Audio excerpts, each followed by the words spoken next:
Hola chicos, ¿cómo están? Buenos días. Bienvenidos a una nueva sesión, sí, a una nueva sesión virtual. La clase de hoy, nuestro tema, vamos a tratar es el texto literario y la literatura oral. Como ustedes ven en pantalla, sí, pueden observar, eh, en la imagen, sí, ven que se recrea belleza en el paisaje, sí. ¿Qué quiere decir esto? De que podríamos decir que es un lenguaje literario, ¿bien? Es un lenguaje en el cual, miren, por ejemplo, ¿no? Ustedes leen el título, Yaraví cuarto, ¿verdad? Vuelve, que ya no puedo vivir sin tus cariños, vuelve, sí, mi palomita, vuelve a tu dulce nido. Bueno, una forma de expresar, ¿no? ¿Qué quiere decir esto, no? De que estamos hablando de un cuento, ¿sí? El cuento es algo que en el cual para su procedimiento usamos la imaginación. Bien, recreamos momentos, ¿no? Inventamos personajes, ya chicos, para que ustedes lo vean de esa forma, ¿sí? Por ejemplo, ¿no? La Caperucita Roja, Hansel y Gretel, ¿no? Cuentos de pequeños, de niños, ¿sí? Que ustedes alguna vez lo han escuchado. Bien, por ejemplo, aquí miren, hay otro ejemplo. Ven la palomita, ¿sí? Y ven el enunciado, lean el párrafo, fíjense, ¿no? Eh, ¿Cuál es tu cuento favorito? ¿Qué lenguaje emplea? ¿Literario o no literario? Bueno, aquí en el lenguaje que está expresando la imagen es un lenguaje literario. ¿Por qué? Porque es un cuento, ¿sí? Es algo que nos inventamos o los autores han hecho para nosotros. Bien, un lenguaje no literario. ¿Cuál sería eso? Es un lenguaje en el cual nosotros vamos a describir algo. ¿Sí? Por ejemplo, una receta de cocina, ¿no? No nos vamos a inventar nada porque ya los ingredientes existen. ¿Ya chicos? Eso sería un lenguaje no literario. Ya, fíjense. ¿Qué características básicas tienen los textos literarios? Bueno, predomina la función estética, ¿sí? La función estética es aquel paisaje que nosotros le vamos a dar al cuento, ¿no? Y emplea un lenguaje connotativo. Un ejemplo de ello está el verso o la prosa, ¿bien? O la rima también. La rima es, ¿saben? No es como la poesía también puede ser. ¿Ya chicos? Bien. ¿Qué tipo de textos son, no? El primero es un texto literario y el segundo no literario. Bueno, el de la paloma, es un texto descriptivo, por ejemplo, ¿no? Las palomas son aves pequeñas o medianas, con patas, cuellos y cabezas cortas, predominan los tonos de gris. Es porque están describiendo, ¿no? El texto no literario no es algo que se está inventando el autor. Chicos, no se inventa el autor aquí, está describiendo nada más ¿no? Simples características de la paloma. Chicos, por eso es que hay un texto literario y un texto no literario en imagen. Bien. ¿Cuál es el significado de la palabra palomita en el Yaraví de Mario? Bueno, es la amada, ¿no? Palomita. Vuelve a tu nido, dice, vuelve mi palomita, vuelve a tu dulce nido. En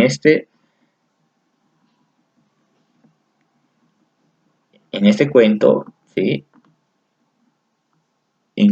¿A quién hace referencia la palomita? A su amada. ¿Sí, chicos? Bien. Bueno, la diferencia entre ambos textos, chicos, es que en el lenguaje que se emplean, en el Yaraví, emplean un lenguaje literario connotativo, ¿no? Connotativo, ¿qué quiere decir? Connotativo le da un cierto significado, ¿no? Un cierto significado eh, un poco exagerado, ¿no? Fuera de lo común al personaje, ¿sí?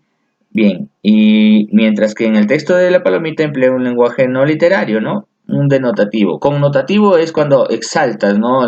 Exaltas el significado, o sea, sobresalen adjetivos, ¿no? Y un lenguaje denotativo es cuando solamente describe, no resalta nada, ¿ya?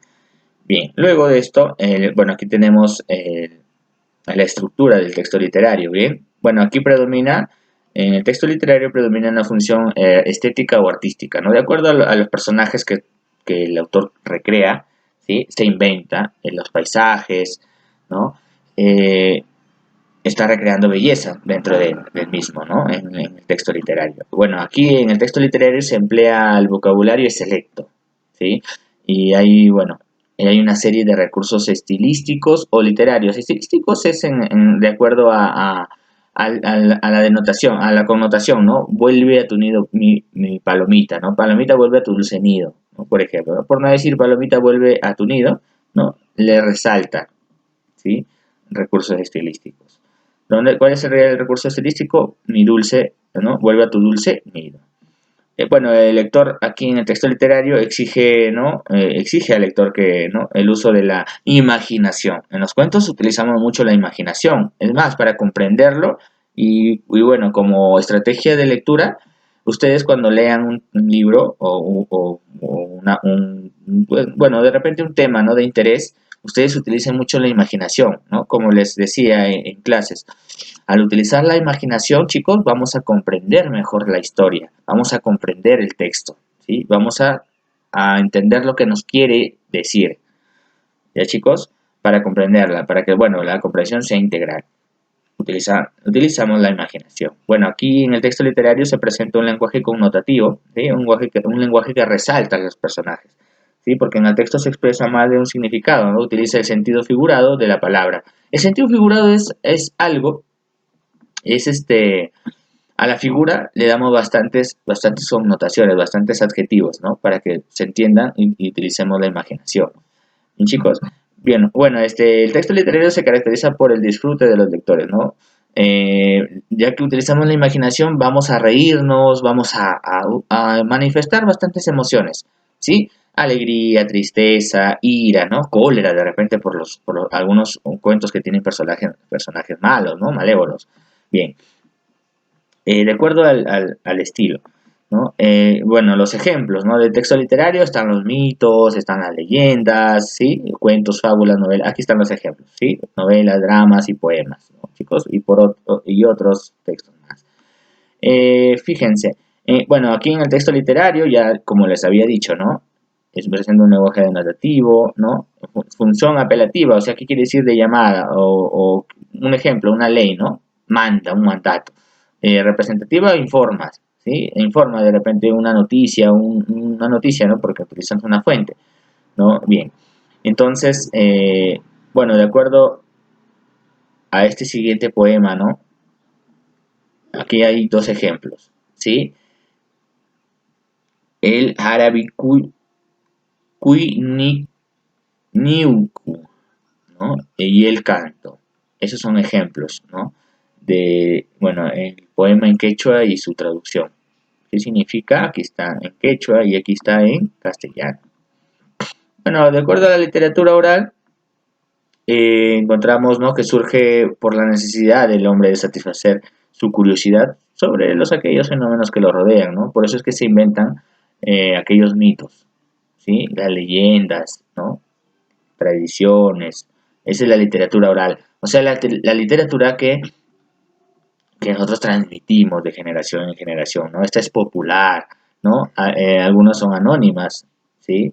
Algunas son anónimas.